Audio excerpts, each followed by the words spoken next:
क्रोधित राजा और ऋषि की कहानी। ढोलकपुर नाम के साम्राज्य में एक जाने माने ऋषि रहते थे, जो लोगों का भाग्य बताने के लिए प्रसिद्ध थे। उस राज्य का हर व्यक्ति उन प्रसिद्ध ऋषि व उनके कौशल के बारे में जानता था।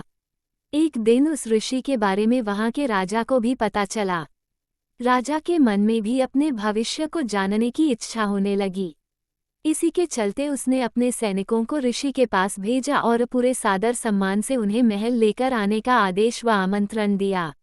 राजा की आज्ञा के अनुसार सैनिक ऋषि के पास गए और ऋषि को राजा का आमंत्रण सुनाते हुए उनसे महल चलने की प्रार्थना करने लगे। ऋषि भी सैनिकों के साथ महल चलने के लिए तैयार हो गए।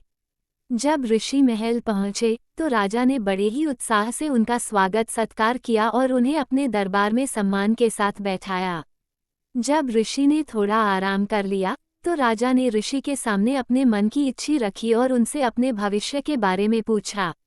ऋषि ने राजा से उसकी जन्म कुंडली मंगाई और उसे ध्यान से देखने लगे।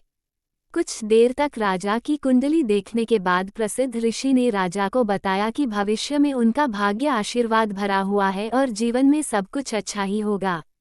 इस तरह ऋषि ने राजा के भाग्य में बारे में अच्छी अच्छी बातें बताई।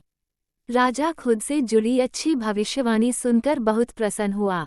उसने खुश होकर ऋषि को सोने और चांदी का उपहार दिया। इसके बाद राजा ने ऋषि से अपने भविष्य से जुड़े दुर्भाग्य के बारे में पूछा। राजा के पूछे अनुसार ही ऋषि ने राजा के दुर्भाग्य से जुड़ी बातें भी बता दी। उन्हें सुनकर राजा बहुत क्रोधित हो गया। वो गुस्से में ऋषि पर चिल्लाने लगा और धमकाते हुए कहा कि इतनी बेतुकी बातें करने की आपकी हिम्मत भी कैसे हुई। राजा ने गुस्सा होते हुए अपनी तलवार निकाली और ऋषि की तरफ इशारा करते हुए कहा कि अब मुझे मेरी मृत्यु का समय बताओ। ऋषि समझ चुका था कि राजा अपना दुर्भाग्य सुनकर उस पर क्रोधित हो गया है।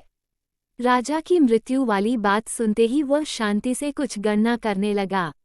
इसके बाद शांत स्वर में कहा, मेरी गणना और कौशल के अनुसार आपकी मृत्यु मेरी मृत्यु के ठीक 1 घंटे बाद होगी। राजा ऋषि की यह बात सुनकर हैरान हो गया।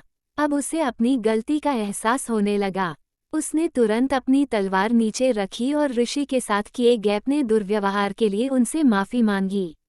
बाद में राजा ने ऋषि को ढेर सारा धन दिया और उन्हें वापस कुटिया में आदर व सम्मान के साथ भेज दिया। कहानी से सीख। मुश्किल परिस्थितियों में हमें समझदारी से काम लेना चाहिए और मन को शांत रखना चाहिए। ये हुनर हमें हर परेशानी से बाहर निकाल सकता है।